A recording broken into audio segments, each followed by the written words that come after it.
Halo Campaign Evolved launched worldwide on July 28, 2026, an Unreal Engine 5 remake of Halo Combat Evolved from Halo Studios out on Xbox Series XS, PC, and PlayStation 5. Microsoft sold this as the start of a new era for the franchise that built Xbox. What you actually get is a $50 or $70 Game Pass product that softlocks its own prologue with game-breaking bugs, and the only part worth your time is a campaign you already own somewhere else and have played a million times over. I'm the real-life Fake Wizard, and this is a Fake Wizard's review of Halo Campaign Evolved. If this video brings you any value, hit the subscribe button, as we're posting lots of reviews every single week.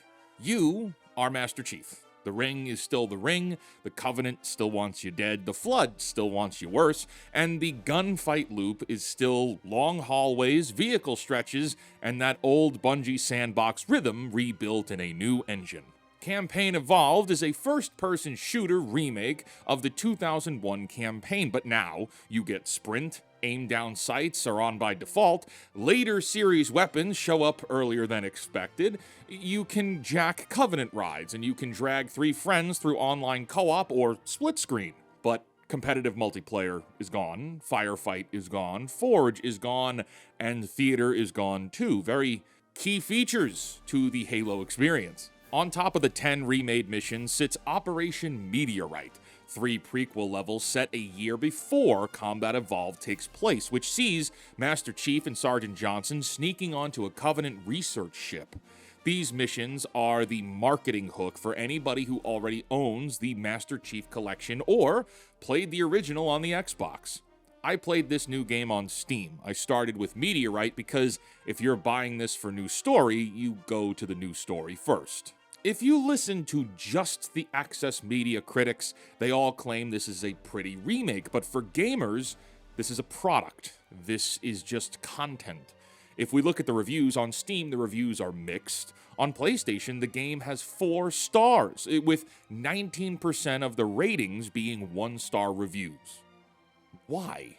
Well, because this game is riddled in bugs, game-breaking bugs, crashes, stutters, glitches, shader hangs, cutscene desyncing, audio popping, and a Microsoft account login screen before you can even enter the main menu of the game. Digital Foundry noted that this game actually runs best on the PlayStation 5 Pro, all while Steam Deck players reduce their resolution into mush and still fall under 30 FPS. Within the first 15 minutes of playing this game on stream and starting with, again, the brand new Operation Meteorite missions, Sergeant Johnson wandered off and disappeared from the game, a bug of which would require myself and Hypnotic to restart the entire game from the title credits after a simple checkpoint reload didn't do the trick. Oh no, it's Alex suffered the same bug on his own stream playthrough. So that's the first impression on this game that's designed to reignite the Halo franchise. Game-breaking bugs for new story missions that are not worth your time or money. Operation Meteorite is about 2-ish hours of purple Covenant ship hangars and kill rooms that don't feel like they have a planned or structured progression to them. Whereas in the actual campaign, every level is a progression requiring the player to get better and better with skill in the game. That's how it was with the original as well. Encounters in this new material feel hollow and empty.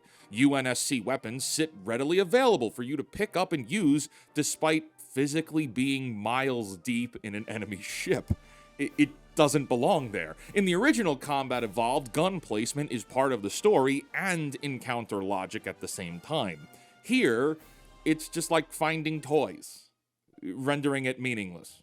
The bugs that shipped with this game should embarrass everyone involved. Hit an enemy with a rocket and he skates across the floor, frozen, unaffected. The only thing missing is a glitched T-pose. And that brings us to the new story, which fares much worse than the gunfights. And to be clear, the reason I'm discussing the new content so much over the full campaign is because the only reason to get this game at all is for the new material that adds more story and a new prologue to Halo 1. There is no reason to play this version of the game otherwise when Halo Combat Evolved, Anniversary Edition, and Master Chief Collection all exist and are already masterpieces. This is just, what if we ran Halo through Unreal Engine 5? You know, Unreal 5, you know, the buggy mess of a system for making games. Everybody already knows what they're going to get with that. So the new content is what matters most because it's the only thing worth investing and amounting any kind of time or money into, of which don't waste your time or money. The plot turns the Covenant into operators of a human hunting preserve, which is goofy Saturday morning cartoon levels of silly evil. The original Covenant violence ran on religious dogma and imperial orders. Humanity threatened their manufactured faith, and that led to war. And in an early cutscene, a prophet lines up all the bad guys like a boy band and millennial monologues introducing all the client races. Again, like a toy commercial. In the original Halo games, you learned who the enemies were by fighting them and by watching how other aliens reacted to each other. Meteorite is a classic case of telling and not showing, which is a failure in writing, a common failure that I wish the millennials who made this game would learn to avoid in the future, but they never will. Master Chief and Sergeant Johnson fill every silence with buddy cop banter, and Sergeant Johnson looks just like Steve Harvey, which was a little weird. This game has uncanny Pixar attached to it, as described by some of my friends. Johnson being funny in itself is fine, whereas in the original games, Johnson's commentary was used to cut through the fear of what was happening in the game. Here, there is no fear, and with no fear, constant Marvel quipping absorbs any remaining tension there might be, rendering the experience with the characters boring. The more that Master Chief talks, the less mythic he is. He's supposed to be a near silent badass. Having him engaging in quipping with Johnson is just MCU cringe territory. And that brings us, sadly, to Lieutenant Williams, who everyone has been talking about online. To keep it simple and short and sweet here, this character is specifically and only there to resent Master Chief. That's it. That's all it is.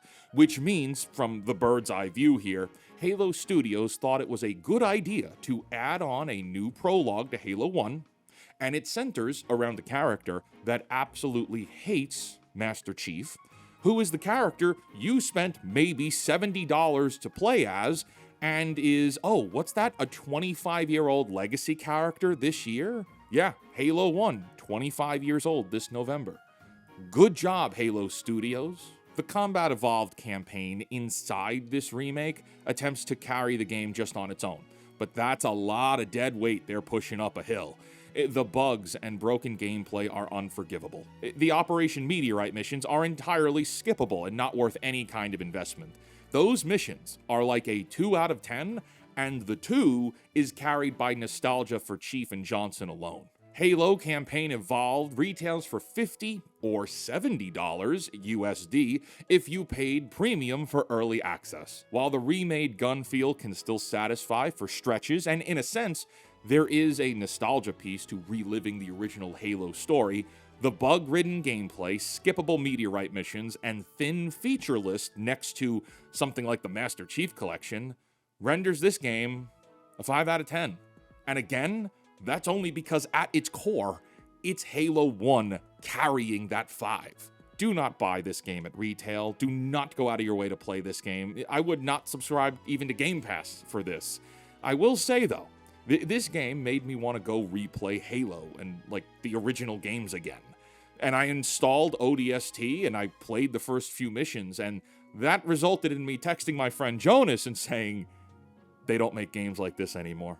They just don't. And that's a shame, man. That's a shame. These remakes that we keep getting make you appreciate the originals more, as if we didn't know how well we had it. Until next time, create, innovate, inspire, and cancel your Disney Plus subscription.